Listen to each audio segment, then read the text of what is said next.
Welcome to True Crime Sketches, where we delve into the darkest corners of human behavior, peeling back layers of seemingly ordinary lives to reveal the extraordinary. Today we take you to the serene, picturesque community of Sedona, Arizona, typically a place where peace and tranquility are as abundant as the red rocks that surround it. But in the fall of 2021, Sedona's peaceful exterior was shattered, sending shockwaves through the town when the body of a young man just 19 years old was found in a truly bizarre and unsettling set of circumstances. This is the story of Noah Beasley, a shy, soft-spoken. Their brief, bewildering marriage would come to a shocking, tragic end, leaving the entire town reeling. Noah Beasley wasn't your typical teenager. Born and raised in the quiet neighboring town of Cottonwood, Arizona, Noah's presence was as unassuming as his personality. The shy, reserved boy had recently graduated high school in May 2021. While many of his classmates were busy mapping out their futures, college, careers, or adventures, Noah was stuck in limbo. He was a dreamer, a musician who always had a guitar slung over his shoulder, but no concrete plan on how to turn that passion into a career. His home life wasn't easy either. He lived with his mother, Jenna Beasley, in a modest trailer on the outskirts of town. Jenna, a single mother, had been struggling for years to keep their heads above water financially, a struggle only made worse by the pandemic's relentless grip. Despite their financial troubles, Noah was the type of young man who, even when burdened by his own hardships, would help others without a second thought. Yet behind that kind heart was a deep-seated anxiety about his future, and an ever-growing sense of responsibility to ease his mother's burdens. Then came Gertrude J.Y. Harford, a whirlwind in the form of a 65-year-old woman. A retired heiress, J.Y. was notorious for her flamboyant, extravagant lifestyle. She had been married several times before, and to the surprise of absolutely everyone, she had set her sights on Noah. Within weeks of meeting him, they were married in what could only be described as a jaw-dropping spectacle. The wedding, held at a luxury Sedona resort, was beyond extravagant. Gold-plated decorations, gourmet meals prepared by celebrity chefs, and a designer wedding gown that J.Y. had flown in from Paris. It was everything J.Y. could dream of. The groom, Noah, looked as out of place as a cactus in a snowstorm. He was nervous, visibly uncomfortable, a mere prop in J.Y.'s elaborate fantasy. To the people who knew Noah, the announcement of this bizarre marriage left them dumbfounded. A quiet, introverted young man suddenly tied to a brash, controlling woman nearly 50 years older? It made no sense. Whispers floated through the town. Was Noah coerced into this? Did his mother push him into this unthinkable situation, desperate to fix their financial troubles? J.Y. wasn't just older. She was volatile, demanding, and manipulative. Her temper was legendary, and she had no qualms about throwing tantrums when things didn't go her way. Noah, already shy and introverted, found himself completely overwhelmed by her behavior. His once quiet life had turned into a chaotic nightmare. He confided in his mother about his growing unease, his doubts gnawing at him. But Jenna, hopeful that this union might lift them out of poverty, urged him to stick it out. Torn between his mother's wishes and his own increasing discomfort, Noah felt trapped. He withdrew from his friends, his dreams of being a musician fading into the background as he sank deeper into the strange new life he was living. By October, just months after the wedding, Noah was a shadow of the hopeful teenager he once was. On the morning of October 8, 2021, Sedona was gripped by an uneasy silence. It was early, around 8:30 a.m., when Marjorie Lane, an 82-year-old neighbor of J.Y., noticed something odd. The curtains at the grand Harford Beasley home were drawn, and the front door stood slightly ajar. Marjorie, a longtime resident of the neighborhood, found this strange. J.Y. was known for her strict routines and impeccable order. Curious, she approached the house, calling out J.Y.'s name. No response. Her heart began to race as she cautiously stepped inside, the scent of something sharp and acrid filling the air. And then she saw him. Noah Beasley lay motionless on the living room floor, his body slumped against the couch. Scattered around him were several empty prescription pill bottles, their contents long gone. A half-empty glass of water sat eerily on the coffee table, as though someone had just left it there. Marjorie's breath caught in her throat.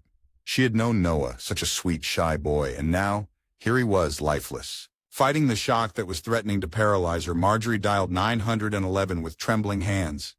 "Is he breathing?" the operator asked. With a deep, shaky breath, Marjorie knelt beside Noah and gently shook his shoulder, calling his name. No movement. His face was pale, his lips tinged with blue. The stillness in the room was suffocating. Noah Beasley was gone. The quiet teenager who once dreamed of becoming a musician had taken his final bow. But the mystery of his death was only just beginning to unfold. What had led this young man to such a tragic end? Was it the weight of his marriage to JY, a woman as controlling as she was extravagant? Or was it something far darker, something still lurking in the shadows of Sedona's sunlit streets? This is only the beginning. Stay with us as we unravel the twisted threads that connect a teenage groom, a bridezilla, and a marriage that spiraled into a nightmare. The wedding had been just a week ago, a lavish affair where Noah Beasley had looked so painfully out of place. He had stood beside the much older Gertrude, or JY as she insisted people call her, dressed in an extravagant wedding gown that seemed more suited to a Hollywood starlet than a woman her age. Marjorie Lane, the neighbor who had discovered Noah's body, sat on the curb with tear-streaked cheeks, staring blankly at the Hartford Beasley home, her mind racing. How had things gone so wrong, so quickly? When the authorities arrived, they moved swiftly. Paramedics pronounced Noah dead on the scene, and the quiet neighborhood now buzzed with the grim activity of a police investigation. Shaken to her core, Marjorie was escorted away from the scene, barely able to comprehend what she had stumbled upon. The peaceful life she had known in Sedona would never be quite the same again. Leading the investigation was Detective Marla Grunwald, a no-nonsense veteran of the Sedona Police Department, known for her sharp instincts and dogged determination. Alongside her was Officer Tom Jenkins, fresh-faced and eager, absorbing everything like a sponge in his first major case. Together they stepped into the Hartford Beasley residence, now the focal point of a sinister mystery. The scene inside was striking. Luxurious furniture, high-end decor, and a sprawling living room, everything in pristine order except for the tragic figure of Noah Beasley, lying lifeless on the floor. His body was slumped against the couch, surrounded by empty prescription pill bottles. A glass of water, still half full, sat on the coffee table, an eerie testament to what might have been his last moments. Detective Grunwald surveyed the scene with practiced eyes. Something didn't sit right. The pill bottles were scattered, but the rest of the room was... No signs of a struggle, no mess, no overturned furniture. It was as though someone had taken great care to ensure nothing looked out of place. Detective Grunwald's mind immediately began turning over the possibilities.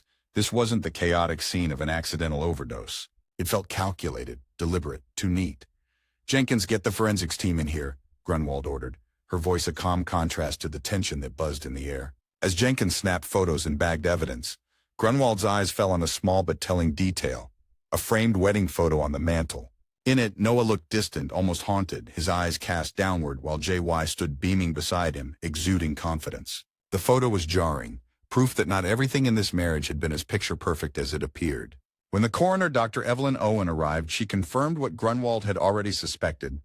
Noah's death was the result of an overdose. But the quantity of drugs found in his system, oxycodone and Xanax, was far beyond a typical recreational dose. It was clear to everyone now, this was no accident. Grunwald took in the scene one last time, the scent of perfume, Chanel No. JY's signature fragrance, another thread in an increasingly tangled web. As suspicions deepened, there was one person the detectives needed to speak with, Gertrude JY Hartford Beasley herself. By now, JY had become the most obvious suspect, the eye of the storm in Noah's brief, tragic life. Known for her extravagant lifestyle, she was a fixture in Sedona's wealthiest circles. Born into money, JY had married and divorced numerous times, each split leaving her with more wealth and an even more infamous reputation.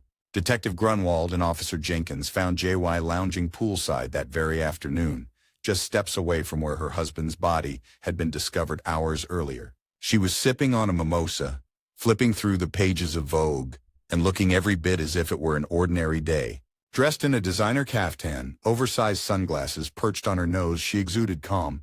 Too much calm. When Grunwald introduced herself, JY offered a polite smile, but it didn't reach her eyes. She looked detached, distant, almost uninterested in the tragedy that had unfolded within her own home. "Such a terrible thing," she said, her voice smooth, devoid of emotion. "I went to bed early last night. Noah was in the living room playing those computer games he likes so much. I thought he might have slept on the couch again. And when I woke up," her words hung in the air as hollow as they sounded, no real grief, no real shock. It was as if she had been told a distant acquaintance had passed, not her 19-year-old husband. Grunwald took it all in, noting every subtle tick in JY's demeanor. Something was off, there was no denying it. How could she be so detached, so... As the interview continued, JY maintained her veneer of polite calm, offering little in the way of useful information. When asked if Noah had been struggling recently, she shrugged. "He's a young man, Detective. I'm sure he had his..." It was clear to Detective Grunwald that this investigation was only beginning. JY was a puzzle, one with too many pieces that didn't quite fit. And as she sat there, unbothered by the tragedy unfolding around her, Grunwald's instincts screamed one thing: JY knew more than she was letting on. The carefully crafted mask of the wealthy widow might crack soon enough, but for now, it remained firmly in place. With the initial interview concluded, Grunwald and Jenkins left JY's mansion, their minds racing with questions. What had really happened in this bizarre marriage between a teenage groom and a controlling wealthy widow? Had Noah been driven to despair by the overwhelming pressures of his new life? Or was JY hiding something far darker beneath that polished, indifferent surface? As the investigation progressed, one thing was certain: Noah Beasley's death was no simple tragedy. This was a story that would only get stranger, and the truth? It was buried somewhere beneath the glamour, the wealth, and the cold, calculating eyes of Gertrude J.Y. Harford Beasley. Story remained consistent, but her lack of emotion raised red flags for Detective Grunwald. J.Y. was cooperative, answering questions with a rehearsed precision that suggested she had run through this scenario in her mind many times. When asked about the pill bottles scattered near Noah's body, she smoothly explained that Noah had been struggling recently and had been prescribed medication to help him cope. She claimed to have no idea that he might overdose, and suggested, with just the right touch of detached sorrow, that perhaps Noah had taken more pills than he should have in a moment of despair. But something felt off to Grunwald. Despite JY's calm demeanor, small inconsistencies in her story began to emerge. For instance, JY mentioned that Noah had been playing video games the night before his death. Yet, when Marjorie Lane discovered his body, the TV had been turned off, the console untouched. And then there was the master bedroom, immaculate, the bed made with precision. It appeared JY hadn't slept there at all, despite her claims of retiring early the night before. As Grunwald pressed for details, JY's polished mask began to show cracks. Her story remained intact on the surface, but the more the detective questioned her, the more it became clear that this glamorous woman was hiding something. Without concrete evidence, however, there wasn't enough to hold her. JY's alibi was technically airtight, but her behavior, the cool detachment, the barely there concern for her dead husband, left an uneasy feeling lingering in Grunwald's gut. Gertrude Hartford Beasley remained a person of interest, but the police now shifted their attention to someone else: Jenna Beasley, Noah's mother. At 49, Jenna had lived a hard life, marred by one bad decision after another. Crushed under the weight of mounting debts, Jenna had resorted to selling prescription drugs under the table, a secret that only a few people knew. But the police knew. Detective Grunwald had dealt with Jenna before, and she knew that desperation could push a person to do terrible things. Could Jenna have pushed her son into marrying Gertrude as a way to escape her financial troubles? After all, Noah's marriage to the wealthy JY might have seemed like a golden opportunity, a way to secure a future Jenna could never provide. When they brought Jenna in for questioning, she was a far cry from the polished, composed JY. Dressed in faded jeans and a worn t-shirt, her hands shook as she lit a cigarette, her nerves barely under control. The desperation was palpable. She admitted in a wavering voice that she had encouraged Noah to marry JY. To her, it was an opportunity he couldn't pass up, a chance for him and her to escape their endless cycle of poverty. Jenna described the wedding, an event where her son had seemed so out of place. She had hoped the union would be the solution to all their problems, a chance for a better life. But when the conversation turned to the drugs found at the scene of Noah's death, Jenna became defensive. She denied any involvement, insisting that Noah must have gotten the pills from somewhere else. Grunwald wasn't convinced. Jenna had been deep in the world of illegal drug sales for months, maybe longer, and the idea that she hadn't known about the stash of pills found at the scene seemed unlikely. Under the pressure of the interrogation, Jenna's composure began to slip. Her answers became erratic, her statements contradicting each other. At one point she claimed she hadn't seen Noah for days. Then moments later she said she had visited him the night before he died. The inconsistencies piled up, painting a picture of a woman backed into a corner, willing to say anything to protect herself. Jenna had motive, access to the drugs, and a clear connection to Noah's marriage. She had hoped the union with JY would lift them out of poverty, but now, Noah was dead, and Jenna's dreams had turned to ashes. As the interrogation concluded, Detective Grunwald had no doubt that Jenna was hiding something. But what exactly? Had she pushed Noah into this marriage, knowing it would destroy him? Or was there something more sinister at play? With Jenna and Gertrude under scrutiny, the police turned their attention to another figure looming in the background, Harry Hartford, Gertrude's ex-husband. At 70, Harry was a towering figure in Arizona's business world, a ruthless real estate mogul with a reputation for crushing his competition. His latest venture, developing high-end retirement communities, had only expanded his already vast empire. Harry's marriage to Gertrude had ended in a bitter public divorce just months before she married Noah. Their split had been the talk of Sedona's wealthiest circles, a scandal dripping with gossip and intrigue. Gertrude had walked away with a sizable chunk of Harry's fortune, leaving him fuming. Humiliated and angry, Harry had all but disappeared from the public eye, licking his wounds in private. But then came Noah, a much younger man, stepping into Harry's shoes, flaunting his new role as Gertrude's husband. To Harry, it was an insult layered on top of injury. His ex-wife marrying a boy nearly 50 years her junior. It was as if Gertrude had twisted the knife in even deeper. Harry's name had been whispered in connection with the case, almost from the beginning. Had his humiliation driven him to take matters into his own hands? As the investigation unfolded, Harry Hartford became a suspect. He had motive: the bitter divorce, the financial loss, and the public embarrassment. And with his connections, he certainly had the means. Could Harry have orchestrated Noah's death as a way to exact revenge on the woman who had humiliated him? Grunwald and her team were closing in. With 3 suspects, each with their own motives and secrets, the truth about Noah Beasley's tragic death was finally within reach. But who had the most to gain from his demise, and how far had they gone to cover their tracks? The answers were waiting, buried beneath layers of deceit, ambition, and betrayal. Jealousy and lingering resentment made Harry Hartford a prime suspect in the investigation. Detective Marla Grunwald and Officer Tom Jenkins decided it was time to bring Harry in for questioning. When they arrived at his sprawling estate, they found him sitting in his home office, surrounded by legal documents and architectural blueprints, the trappings of a man still deeply entrenched in his business empire. He greeted them with a firm handshake, his demeanor confident, controlled, almost too controlled. Unlike Jenna, who had been nervous and agitated during her interrogation, Harry appeared calm, composed, and unbothered by the police presence, as though he had expected their visit. His answers, though cooperative, were measured and careful. When asked about his feelings toward Gertrude's marriage to Noah, his voice took on a sharp edge. "It was a slap in my bleeping face," he admitted, his bitterness barely concealed. But when it came to Noah's death, Harry was quick to deny any involvement.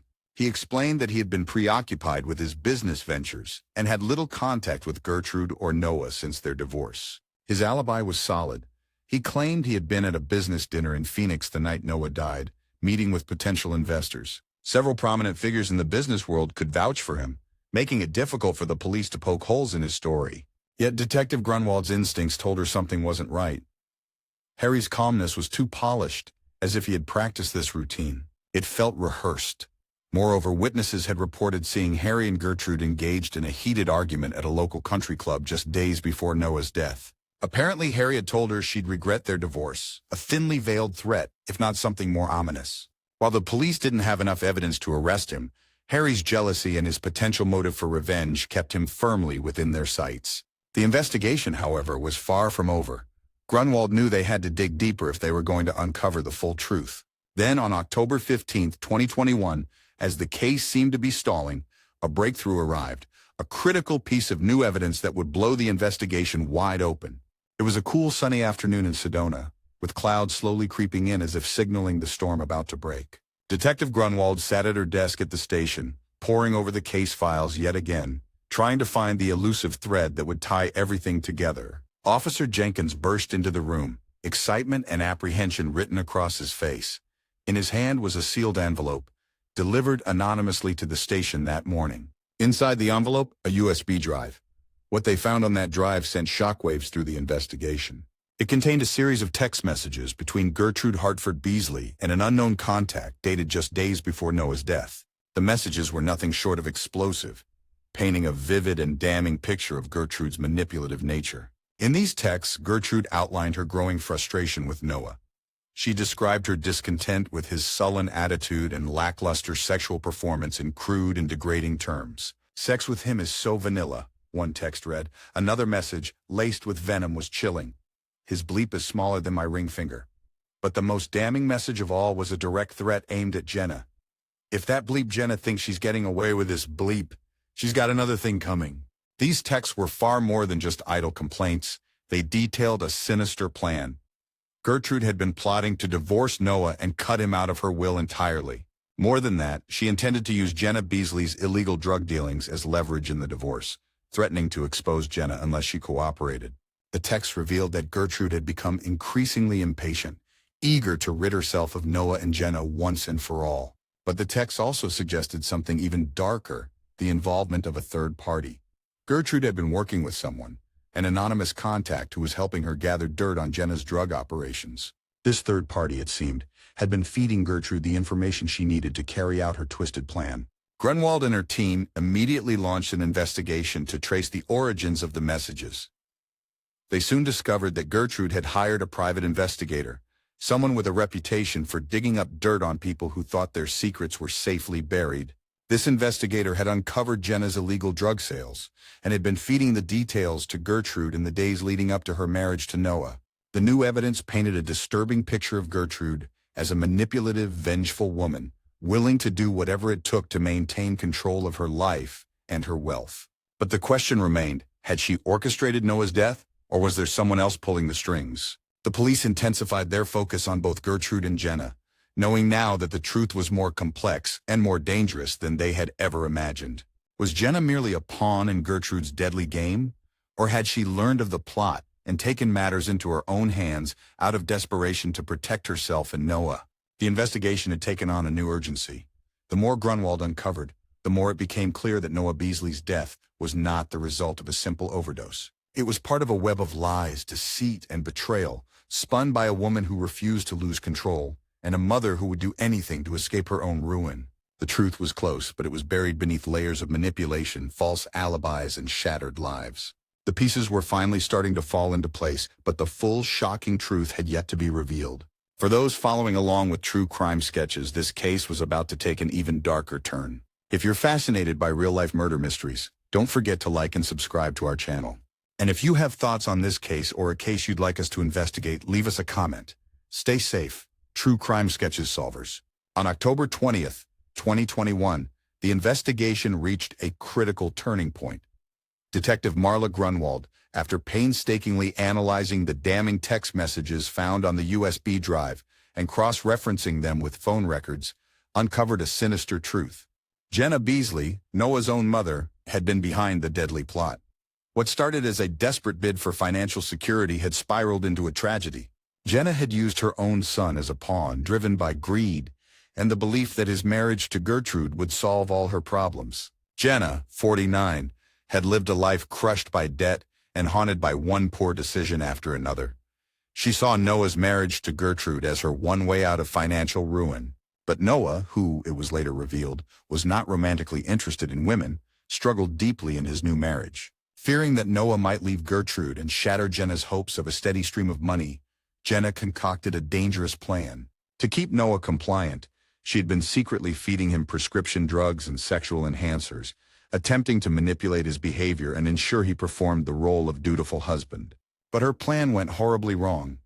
On the night of his death, Noah, in a state of deep distress over his loveless marriage and the crushing demands from Gertrude, took far more pills than Noah had intended, leading to a fatal overdose. A chilling twist emerged when it became clear that Gertrude had been dissatisfied with Noah's lack of sexual enthusiasm and had been plotting her own escape. She had intended to divorce Noah and cut both him and Noah out of her life for good.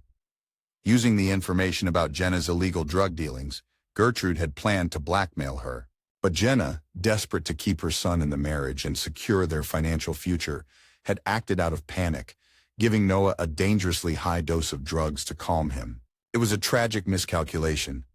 When confronted by the police with the overwhelming evidence, damning text messages, phone records, and witness statements, Noah's initial denial quickly crumbled. Her calm demeanor shattered, replaced by panic and frantic explanations. She admitted that she had been trying to keep Noah in the marriage, never intending for him to die, but her actions had in the end led directly to his death. As Noah was led away in handcuffs, her face was blank, numb from the weight of her own actions.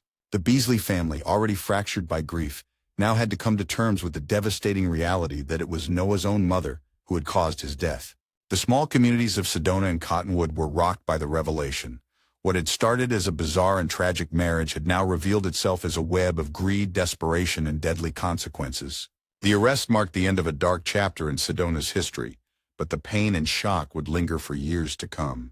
The community, already shaken by the circumstances of Noah's strange marriage, was now grappling with the bitter truth that Jenna's actions, fueled by desperation, had cost her son his life. Noah Beasley's trial began in early December 2022. The courtroom was packed with journalists from major outlets like the Arizona Republic and True Crime Weekly, eager to cover every shocking detail of the case. The prosecution, led by Assistant District Attorney Mark Christensen, a sharp-minded and relentless attorney, argued that Jenna's actions were premeditated and driven by greed. Christensen laid out the evidence, the text messages, phone records, and Jenna's own confession, showing the jury just how far Jenna was willing to go to secure her financial future, even at the expense of her son's life. The defense, however, led by public defender Carita Vasquez, painted a different picture. Vasquez, a seasoned attorney known for her compassionate yet fierce advocacy, portrayed Jenna as a mother overwhelmed by financial strain and bad decisions. She argued that Jenna had never intended to kill Noah, emphasizing the accidental nature of his death. Vasquez appealed to the jury's sense of sympathy, asking them to consider Jenna's desperate circumstances and the crushing pressure she had been under. Throughout the trial, Noah's family sat in the courtroom, their faces etched with grief. Jenna's actions had torn their family apart, and the emotional toll was written in every tearful expression. The prosecution's case was strong, but the defense's argument for leniency resonated with some jurors, tugging at their empathy for a mother who had made a terrible, fatal mistake. On December 15, 2022, after days of deliberation, the jury finally delivered their verdict. Noah Beasley was found guilty of involuntary manslaughter. The jury, after hours of deliberation, concluded that while Jenna's reckless actions had indeed led to Noah's tragic death, there wasn't enough evidence to prove that she had intended to kill him. As the verdict was read, the courtroom held its breath in tense silence. Jenna stood motionless, her face pale and devoid of emotion, perhaps too overwhelmed by the weight of her actions to fully grasp what was happening. The judge sentenced her to 10 years in prison, with the possibility of parole after 5 years. The sentence sparked a range of reactions. For some, it was far too lenient given the gravity of Noah's loss, a life taken by his own mother. Others, however, believed the sentence was appropriate, considering the desperate circumstances that had driven Jenna to make such fateful decisions. For Noah's family, there was little comfort in the verdict. Their grief remained raw, an open wound that time alone could not heal. The haunting reality that Noah had been taken not by a stranger but by the very person who was supposed to love and protect him weighed heavily on their hearts. They were left to grapple with the tragic irony of his death, torn between mourning their son and coming to terms with his mother's guilt. The town of Sedona, once known for its quiet, peaceful aura, was now marked by the shadow of this disturbing case. The tragic events that had unfolded in their midst served as a chilling reminder of how far greed and desperation can drive a person, and how it can tear apart the very fabric of a family and a community. In the months following Noah Beasley's sentencing, the impact of the case continued to ripple through Sedona. The trial had left an indelible mark on everyone involved, from Noah's heartbroken family to the shocked residents who had watched the case unfold. Jenna was sent to the Arizona State Prison Complex in Perryville, a high-security facility located near Phoenix. Prison life was not kind to Jenna. The media attention surrounding her case had made her a notorious figure among the inmates. Gossip and judgment followed her everywhere, and the prison system offered little in the way of support. Programs aimed at rehabilitation, addressing substance abuse, and mental health issues became Jenna's only solace as she tried to come to terms with her actions. She spent her time reflecting on the choices that had led her here, hoping perhaps to find some semblance of redemption before her eventual release. Meanwhile, life in Sedona slowly began to return to its usual rhythm, though the town would never fully forget the tragedy that had shaken it to its core. In a small, heartfelt gesture of healing, the town held a memorial for Noah at a local park. Friends, family, and residents gathered to honor his memory. The event was somber yet meaningful, filled with live music and speeches that celebrated Noah's short life and the dreams he once held dear. The community came together, united in their shared grief, but also in their hope for healing. Though the media frenzy surrounding the case eventually faded, replaced by new headlines and stories, the impact of Noah's death continued to linger.